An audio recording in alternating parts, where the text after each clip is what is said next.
Hello, Tubies. Today, we have an intriguing topic to discuss that has been making waves in Singapore's political landscape. We'll be delving into the recent controversy surrounding Minister's occupation of the historic Ridout estates and the subsequent statements made by Law Minister K Shanmugam. As we go through the details, I encourage you to share your thoughts and opinions in the comments section below.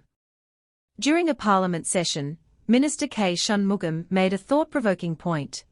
A person's ability to serve should not depend on where he lives or how poor or rich he is.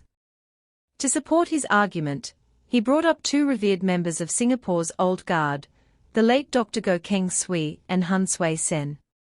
Dr. Goh Keng Swee, the Deputy Prime Minister, who played a pivotal role in shaping Singapore's economy and defence forces, resided in a very large, black and white bungalow at Goodwood Hill. Similarly, Hon Sui Sen, the Finance Minister, rented a black and white bungalow at Malcolm Road. These historical references were meant to highlight that senior officials of the past were provided with housing benefits. However, it's important to note that Minister Shanmugam himself acknowledged that this was not an apples-to-apples comparison. During Dr. Goh Keng Swee and Hon Sui Sen's time, ministers were compensated with more modest salaries, and housing perks were part of their remuneration package.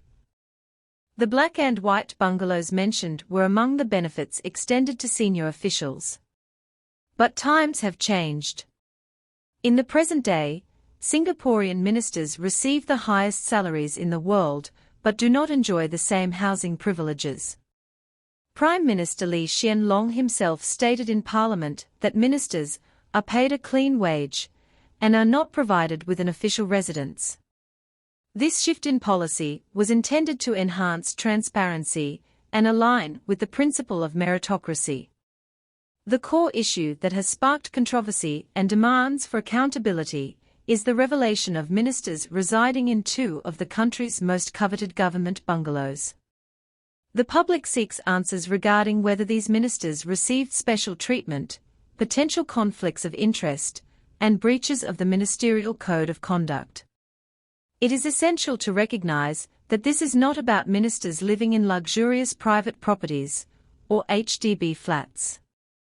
It's about ensuring integrity and upholding standards within the government. Some supporters of the ruling People's Action Party, PAP, have attempted to downplay the issue, labeling it as the politics of envy.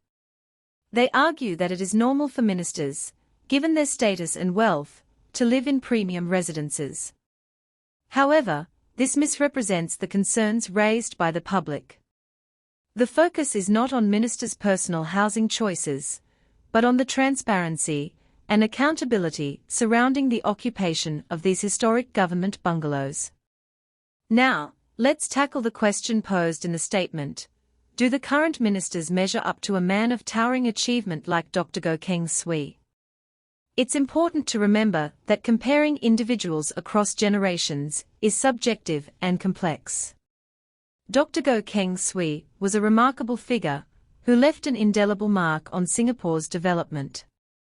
Assessing current ministers based on the achievements of past leaders is a matter of personal interpretation and individual expectations. As we wrap up, it's clear that the controversy surrounding ministers' occupation of Ridout estates and the subsequent discussions about housing privileges have captured public attention. While the comparison made by Minister Shanmugam might not have been a perfect analogy, it serves as a starting point to question the fairness, transparency, and accountability within Singapore's government. Remember to share your thoughts in the comments below, and let's engage in a respectful and constructive dialogue.